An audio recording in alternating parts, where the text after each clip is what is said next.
Hello students, RCC के third lecture में सभी का स्वागत है। आरसीसी के थर्ड लेक्चर में हम लोग ये पढ़ेंगे कि कंप्रेसिव स्ट्रेंथ क्या होती है, कैरेक्टरिस्टिक स्ट्रेंथ क्या होती है। कंक्रीट में हम लोग ये सब पढ़ चुके थे।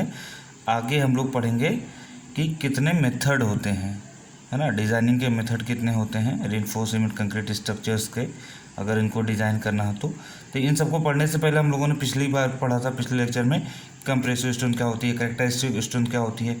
तो कैरेक्टरिस्टिक स्ट्रेंथ जो थी, कैरेक्टरिस्टिक स्ट्रेंथ ये हम लोगों ने पढ़ा था 95% रिजल्ट्स या 95% से ज़्यादा रिजल्ट जो है ना, पॉजिटिव है, या कह सकते हैं कि 5% रिजल्ट्स क्या है, फॉल होने की कैटेगरी में थे।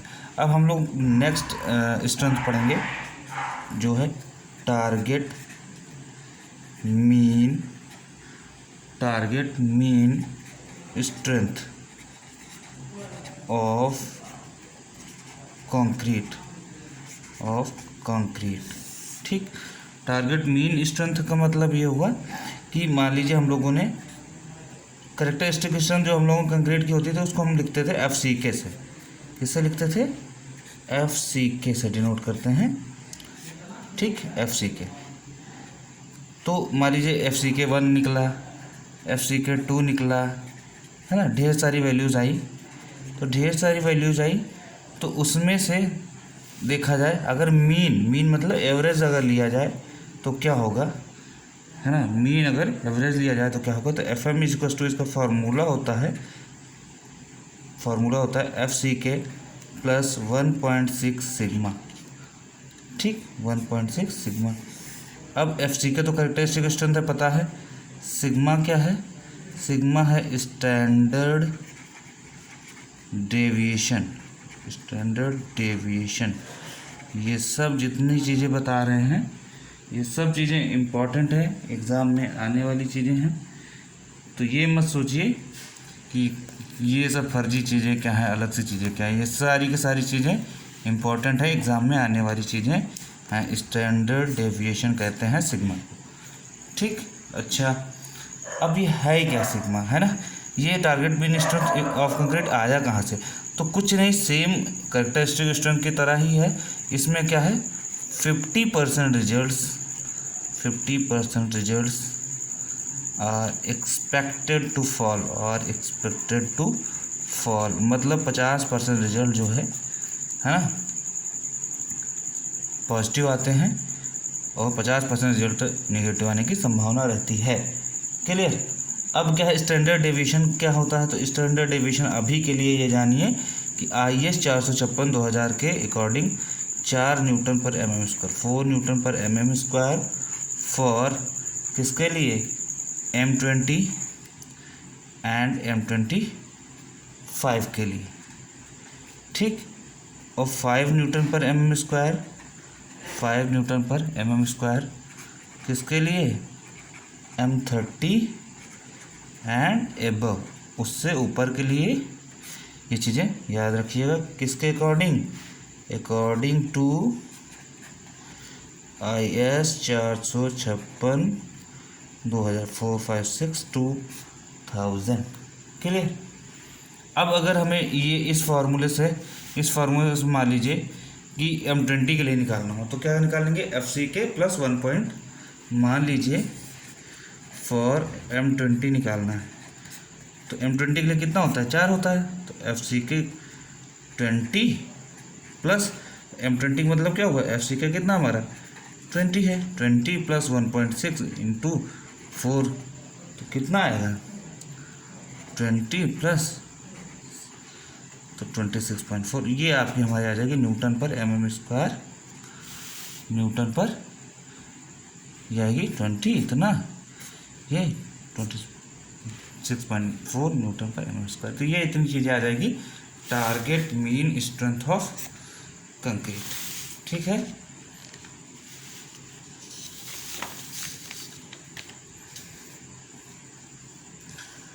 ठीक है, नेक्स्ट बात हम लोग करेंगे मॉडुलस के बारे में। मॉडुलस तो सबने पढ़ रखा होगा, मॉडुलस तो पढ़ा होगा, स्ट्रक्चरल मैकेनिक्स में पढ़ा होगा, है ना। स्ट्रेस स्ट्रेन कर्व ड्रा करा होगा।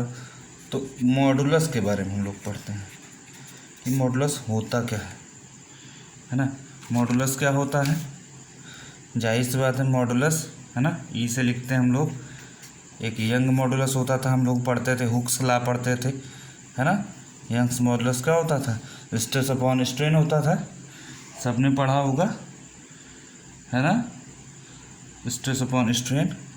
तो उसी मॉडुलस के बारे में बात करेंगे हम लोग, ठीक है। तो मॉडुलस जो होता है हमारा कंक्रीट का, तो अगर फॉर कंक्रीट ईसी से लिखेंगे, ईसी से लिखेंगे तो ये होता है 5000 अंडर रूट एफ सी के। एफ सी के क्या है, कैरेक्टरिस्टिक स्ट्रेंथ ऑफ कंक्रीट। तो ये फॉर्मूला हुआ ई सी इक्वल टू इतना, और ई सी इज इक्वल टू ये किसके अकॉर्डिंग है, ये किसके अकॉर्डिंग है, IS 456/2000। अब ये फार्मूला जो यूज होता था एग्ज़ाम में, मान लीजिए आ जाए कि पहले ये 5700 आता था तो 5, हाँ ऑब्जेक्टिव क्वेश्चन कभी कभी आ जाता है कंपटीशन एग्जाम में कि ये कब यूज होता था, तो ये यूज होता था IS 456 1978 के, ठीक, क्लियर। ये आपको ध्यान में रखना। अब कितने टाइप्स होते हैं इसके, कितने टाइप्स होते हैं, तो 3 तरीके के होते हैं। पहला है इनिशियल टेंजेंट मॉडुलस। देखिए क्या है, शुरुआत में टाइम लगेगा, एक बार कॉन्सेप्ट बेसिक पकड़ आ जाएगा ना। इनिशियल टेंजेंट मॉडुलस, इसको हम EIT लिख देंगे। शुरुआत में अगर समझ में आ गया तो आगे के चैप्टर्स बहुत आसान है, आप बस फटाफट डिजाइनिंग करते जाओगे, बेसिक कंसेप्ट अगर क्लियर हुआ तो इनिशियल टेंजेंट मॉडुलस, ठीक। इनिशियल टेंजेंट मॉडुलस क्या होता है, देखिए क्या है, आपने स्ट्रेस स्ट्रेन कर्व पढ़ा होगा है ना। स्ट्रेस, ये स्ट्रेस हो गया, ये हमारा स्ट्रेन हो गया, ये स्ट्रेस हो गया और ये हमारा स्ट्रेन हो गया। स्ट्रेन को कहीं कहीं से ई से भी लिखा जाता है ना, और कहीं कहीं अपसाइलन इसको बोलते हैं, अपसाइलन से लिखा जाता है, ठीक, ओके। कर बनाते हैं भाई। तो इनिशियल टेंजेंट मॉडुलस क्या होता है, आप लोगों ने देखा ही होगा कि स्ट्रेस और स्ट्रेन का, स्ट्रेस स्ट्रेन का ये जो यहाँ से यहाँ तक क्या होती है, देखा होगा 0 से A प्रोपोर्शनल लिमिट अगर माइल्ड स्टील के लिए बनाए, फिर आगे ऐसे ऐसे जाती लाइन है ना, जाती कि नहीं जाती, फिर उसके बाद में आपकी होती है upper yield point, lower yield point, आगे कर्व बढ़ता जाता है ना, स्टील के लिए होता है, ठीक। अगर हम कंक्रीट के लिए भी देखें तो इतना तो बनेगा ही, यहीं पे कहीं जाके ब्रेक हो जाएगा आगे जाके, ठीक। अब बात ये आती है कि यहाँ से यहाँ तक का क्या है, प्रोपोर्शनल लिमिट है। तो इनिशियल टेंजेंट मॉडुलस क्या होता है कि slope of, initial tangent modulus क्या होता है, slope of stress strain curve, stress strain curve, stress strain curve कहाँ तक, अप टू प्रोपोर्शनल लिमिट,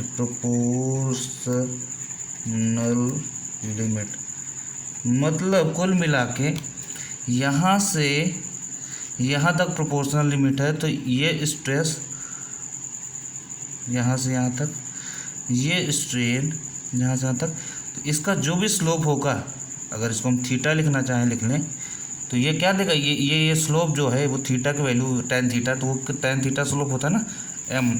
जैसे स्लोप क्या होता है, स्लोप इसको हम हिंदी में क्या लिखते थे, प्रवणता, पढ़ा होगा, m equals to tan theta, तो tan थीटा होगा, तो tan थीटा बराबर क्या होगा, स्ट्रेस अपॉन स्ट्रेन, है ना, यही तो होगा भाई, tan थीटा लंबट आधार, ठीक है, कोई बात नहीं।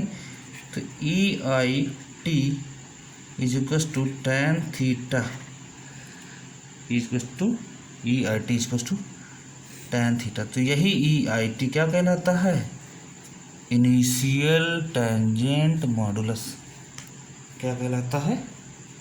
Initial tangent modulus. ठीक, अब एक बात आती है, जो दूसरा टाइप होता है, ठीक, उसकी बात करते हैं। दूसरे टाइप की बात करते हैं। जो दूसरा टाइप का टेंजेंट मॉडुलस होता है उसका नाम है सेकंड मॉडुलस। सेकंड मॉडुलस, उसको हम लिखते हैं ES से। सेकंड मॉडुलस क्या होता है, ध्यान सुनिएगा। अच्छा, इसकी हिंदी देखिएगा, हिंदी अपने हिसाब समझ लीजिएगा भाई। सेकंड मॉडुलस का मतलब क्या है? मान लीजिए इस कर्व पे कोई पॉइंट है P, ठीक। अब क्या है, यहाँ से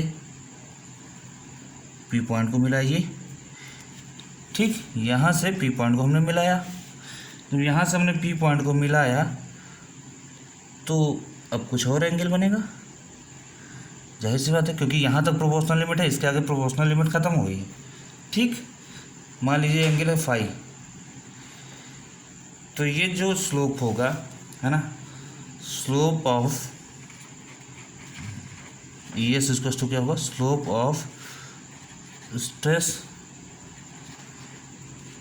strain curve, strain curve beyond, beyond माने के आगे, है ना, के बाद, beyond the proportional limit. Proportional limit कहने का मतलब है प्रोपोर्शनल लिमिट तक जो है स्लोप स्ट्रेस स्ट्रेन कर्व का क्या देगा? इनिशियल टेंजेंट मॉडुलस देगा। और प्रोपोर्शनल लिमिट के बाद, बियॉन्ड, है ना, उसके बाद क्या देगा? सेकंड मॉडुलस, सेकंड मॉडुलस, ठीक है। तो ES बराबर क्या होगा? सेकंड मॉडुलस, ये कौन सा एंगल है? फाई, तो tan फाई हो जाएगा, ठीक। तो tan फाई हो जाएगा यहाँ तक, ठीक। कुल मिला के कहने का मतलब है कि एक हमारे पास, यहाँ फिर से बना लेते हैं, एक हमारे पास कर्व था, ठीक, कुछ ऐसे करके आगे हमारा, ठीक, यहाँ से यहाँ तक का क्या था? प्रोपोर्शनल लिमिट था OA। यहाँ कोई पॉइंट P था, जिसका हमने डायरेक्ट अगर यहाँ से ओरिजिन से लें तो ये हमारा आ गया फाई, और ये हमारा आ रहा था थीटा। तो tan थीटा वाला थीटा एंगल जो स्लोप देगा वो क्या होगा? इनिशियल टेंजेंट मॉडुलस होगा। अच्छा, ये जो इनिशियल टेंजेंट मॉडुलस था, इनिशियल टेंजेंट मॉडुलस, इसी को हम कहते हैं EC। इसमें कन्फ्यूजन नहीं होना चाहिए, ठीक। मॉडुलस, हाँ, मॉडुलस ऑफ कंक्रीट, ठीक है। अब बात आती है कि ये देगा इनिशियल टेंजेंट मॉडुलस, ये देगा सेकंड मॉडुलस। एक और दिक्कत है, तीसरा होता हमारा टेंजेंट मॉडुलस। कौन सा? टेंजेंट मॉडुलस, ठीक।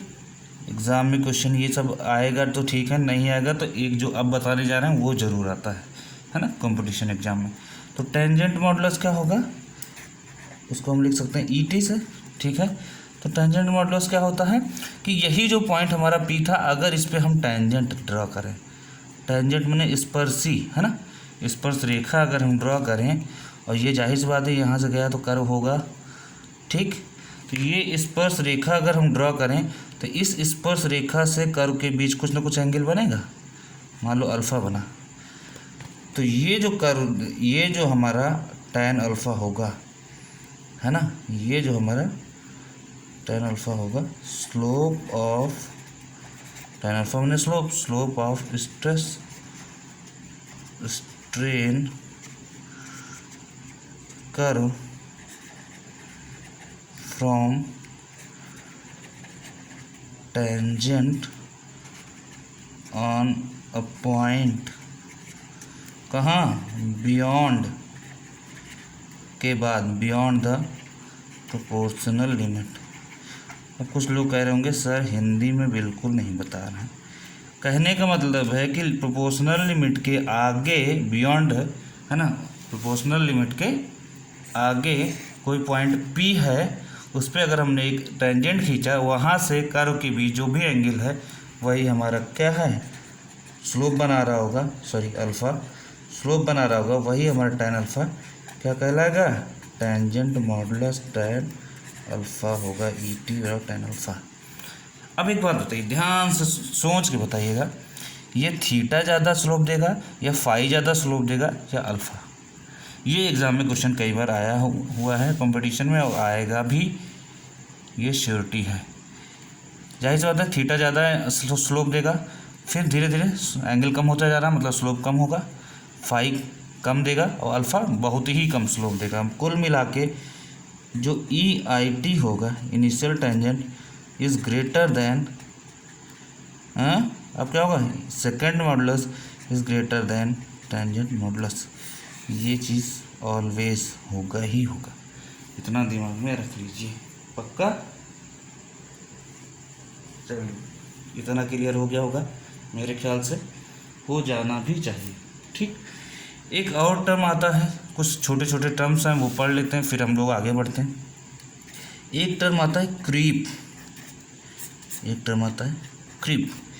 क्रीप का मतलब ये हो कि अगर कोई ऐसे स्ट्रक्चर बना हुआ है, बिल्डिंग बना हुआ है, पुल बना हुआ है, तो क्रीप का मतलब ये होता है कि उसमें कुछ ना कुछ डिफॉर्मेशन होगा भाई, समय के साथ, जाहिर सी बात है।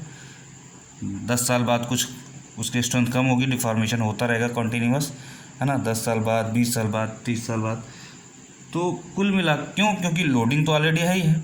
जैसे ब्रिज है तो उसमें लोग आ रहे हैं, जा रहे हैं, लेकिन घर है तो घर पे तो, है ना कोई आ रहा है ना जा रहा है, लेकिन कुछ तो कांस्टेंट लोडिंग है उसकी, कुछ तो खुद का वेट है, सेल्फ वेट, जिसको बोलते हैं डेड लोड, है ना। तो कुल मिला के क्रीप का मतलब होता है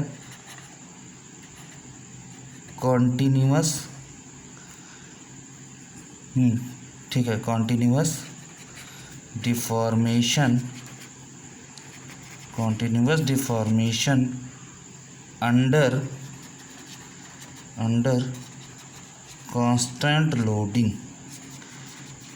under constant loading मतलब लगातार, है ना, कुछ ना कुछ लोड आता रहे, और कॉन्टीन्यूअस डिफॉर्मेशन होता है, उसी को क्रीप कहते हैं। मतलब कि कांस्टेंट लोडिंग के दौरान, under constant loading continuous deformation जो होगा उसको क्रीप कहते हैं। सिंपल सी बात है, कोई बहुत बड़ी चीज़ नहीं है ना, ठीक। कांस्टेंट लोडिंग के अंदर जो कॉन्टीन्यूअस डिफॉर्मेशन होगा उसको हम क्रीप कहते हैं।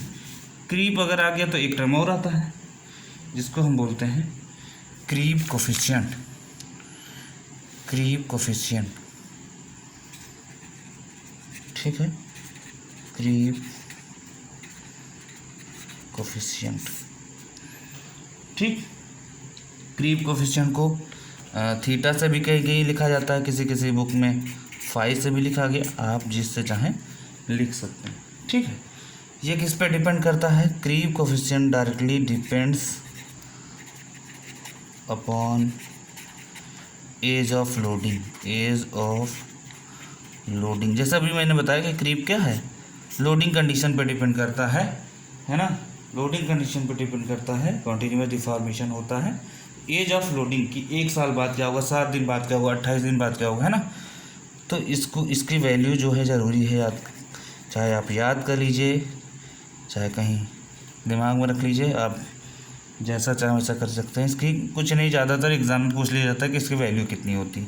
तो 7 डेज बाद क्रीप कोफिशिएंट की वैल्यू होती है 2.2, ठीक। 28 डेज बाद क्रीप कोफिशिएंट की वैल्यू होती है 1.6, and after 1 year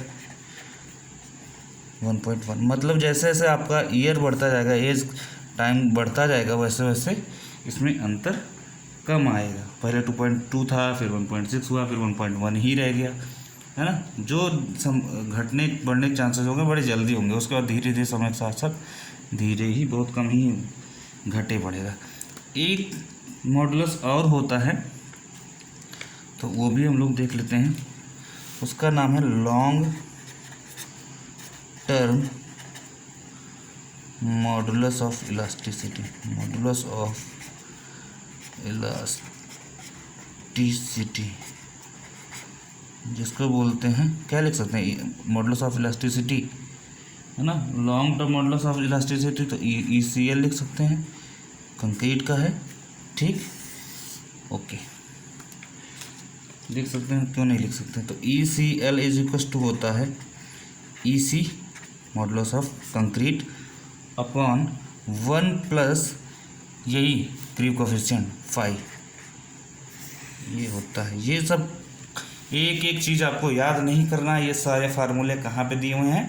IS 456/2000 code में दिए हुए हैं। RCC एक ऐसा सब्जेक्ट है जिसमें आपको कुछ याद नहीं रखना, सारे फार्मूले आपको दिए हुए हैं। आपको क्या करना है, सिर्फ और सिर्फ कि कहाँ कैसे यूज़ करना है ये सीखना है। इसको एक चीज़ और लिख सकते हैं, अभी अभी हम लोगों ने पढ़ा था ECL = EC पढ़ा था 5000 अंडर FCK अपॉन 1 + 5। इसको ये भी इस तरह से भी लिखा जा सकता है कि नहीं? ठीक है, नेक्स्ट पॉइंट हम लोग पढ़ते हैं कि कंप्रेसिव स्ट्रेंथ हो गया था। अब हम लोग टेंसाइल स्ट्रेंथ पढ़ लेते हैं कंक्रीट की।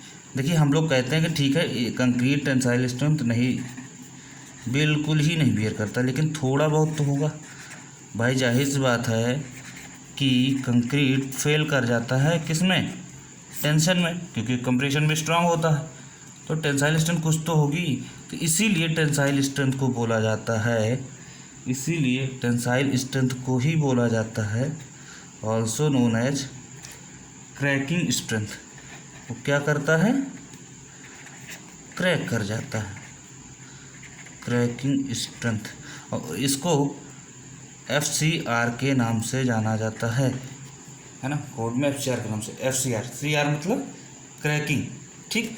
F मतलब स्ट्रेंथ दे ही रहा है, तो FCR बराबर 0.7 अंडर रूट FCK। ये फॉर्मूला कहाँ पे दिया है?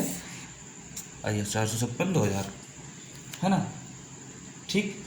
तो अगर पूछे कोई कि टेंसाइल स्ट्रेंथ ऑफ कंक्रीट क्या बिल्कुल नहीं झेलती? नहीं, कुछ ना कुछ तो होती है, कम होती है, बिल्कुल ना के बराबर है ना, 0.7 times of under root FCK, ठीक। अच्छा, अब हम लोग बात अगर करें कि जो हम लोगों ने कंप्रेसिव स्ट्रेंथ पढ़ा था, है ना, कंप्रेसिव स्ट्रेंथ ऑफ कंक्रीट पढ़ा था, जिसको हम बोलते हैं FCK, compressive strength of concrete. तो उसमें भी हमने दो बताया था, एक होता है डायरेक्ट कंप्रेशन और एक होता है bending compression.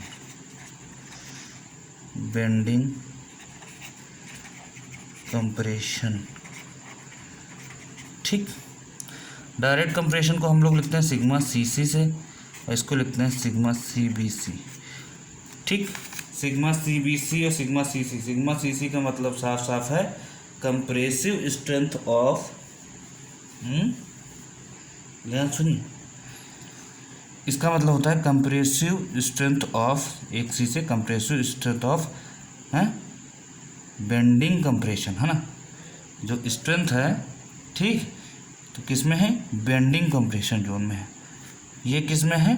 Direct compression zone में, ठीक है, कंप्रेसिव स्ट्रेंथ है, ठीक, ओके। तो ये कैसे डिसाइड होगा क्या होता है? तो कोड ने बता रखा है पहले से कि कंक्रीट जिस हिसाब से होगी, है ना, कंक्रीट जिस हिसाब से होगी, कंक्रीट की जो ग्रेड होगी उस हिसाब से हमारा सिग्मा CC और सिग्मा CBC होगा। जैसे सिग्मा CC क्या है? डायरेक्ट कंप्रेशन, ये बेंडिंग कंप्रेशन की स्ट्रेंथ है। तो कंक्रीट में है, जैसे M15 के लिए क्या होगा, है ना, M20 के लिए क्या होगा, M25 के लिए क्या होगा, और M30 के लिए क्या होगा। जैसे M15 के लिए 4 होता है, ठीक। ये सब न्यूटन पर mm² में है, ये सब न्यूटन पर mm² में होंगे, ठीक है, न्यूटन पर mm² में होंगे। ये 4 है, ये 5 है, 6 है, 8 है, ठीक। ये कोई बहुत बड़ी चीज़ नहीं है, आप याद भी कर सकते हो, ठीक है। ये 5 है, ये 7 है, ये 8.5 है, ये 10 है, क्लियर। सब न्यूटन पर mm² में, आप इसको हिसाब से अपने लिख लीजिएगा या नोट कर लीजिए, ठीक है। अब एक बात और आती है, जिसकी हमें बहुत सख्त ज़रूरत आगे पड़ेगी, जिसका नाम है फैक्टर ऑफ सेफ्टी, जो अभी आगे भयंकर यूज पड़ेगा इसका, इसको हम लोग शॉर्टकट में लिखते हैं FOS। ठीक, अब अभी तक हम लोगों ने कंप्रेसिव स्ट्रेंथ पढ़ लिया कंक्रीट का। ठीक, तो ये जो कंप्रेसिव स्ट्रेंथ ऑफ कंक्रीट है या कैरेक्टरिस्टिक स्ट्रेंथ ऑफ कंक्रीट है, वो कैसी स्ट्रेंथ है ना, फैक्टर ऑफ सेफ्टी क्या है। ठीक, तो ध्यान सुनिए, ये जो कंप्रेसिव स्ट्रेंथ है ना, ये जो कंप्रेसिव स्ट्रेंथ है, ये कैरेक्टरिस्टिक स्ट्रेंथ कह लीजिए या फिर कैरेक्टरिस्टिक स्ट्रेंथ या कंप्रेसिव स्ट्रेंथ, अगर इसको हम परमिसिबल स्ट्रेंथ से डिवाइड कर दें, परमिसिबल स्ट्रेंथ, तो क्या आ जाएगा, फैक्टर ऑफ सेफ्टी। क्या आ जाएगा, factor of safety. Factor of safety का मतलब ये है ना, जैसे ध्यान सुनो, जैसे मान लीजिए FOS निकालना है, ठीक, M15 के लिए, तो M15 मतलब कंप्रेसिव स्ट्रेंथ कितना है, 15, और परमिसिबल स्ट्रेंथ कितना है, परमिसिबल स्ट्रेंथ 5, तो 5, तो कितना आ गया, FOS कितना आ गया, FOS कितना आ गया, 3 आ गया। ठीक, तो फैक्टर ऑफ सेफ्टी कितना आ गया, 3, मतलब कि 3 गुना फैक्टर ऑफ सेफ्टी हम लेके चलते हैं। जैसे कि कहीं भी अगर 5 न्यूटन पर mm² का लोड कोई भी चीज़ बियर कर रहा है, तो हम 15 लेके पहले से चल रहे हैं, है ना। मान लीजिए कोई, है ना, पुल डिजाइन करना है जो 5 किलोमीटर पर mm² का लोड झेल सकता है ना, तो हम उसको इस हिसाब, या 5 किलोमीटर पर mm² का लोड आने वाला है, तो हम क्या करेंगे, 15 का बनाएंगे खुद ही जानबूझ के, क्योंकि हमें पता है कि अगर 5 के बनाएंगे तो 5 ही नहीं आएगा, ज़्यादा भी आ सकता है। इसलिए हम लोग क्या करते हैं, फैक्टर ऑफ सेफ्टी कुछ ना कुछ ले के चलते हैं, 2 से 3 गुना, है ना।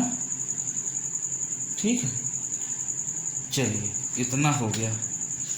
अब हम लोग नेक्स्ट लेवल पर बढ़ते हैं, जो हमारा मेन टारगेट है। ठीक, मेन टारगेट हमारा क्या है आज का,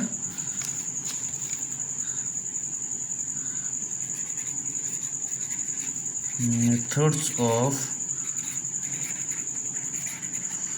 डिजाइनिंग ऑफ RCC स्ट्रक्चर्स। ठीक, पहला मेथड था WSM, याद है किसी को, क्या नाम था इसका full form, working stress method.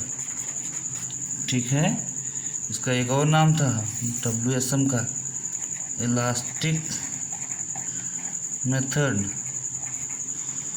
अच्छा, हिंदी वाले सुन लें, इसका नाम है कार्यकारी, ठीक है, प्रतिबल, ठीक, विधि। तो अपना देख लीजिएगा थोड़ा सा, इसका नाम है इलास्टिक मेथड या प्रत्यास्थ विधि। ठीक, ओके, तो अभी इस मेथड को हम लोग नेक्स्ट वीडियो में पढ़ते हैं बढ़िया सा।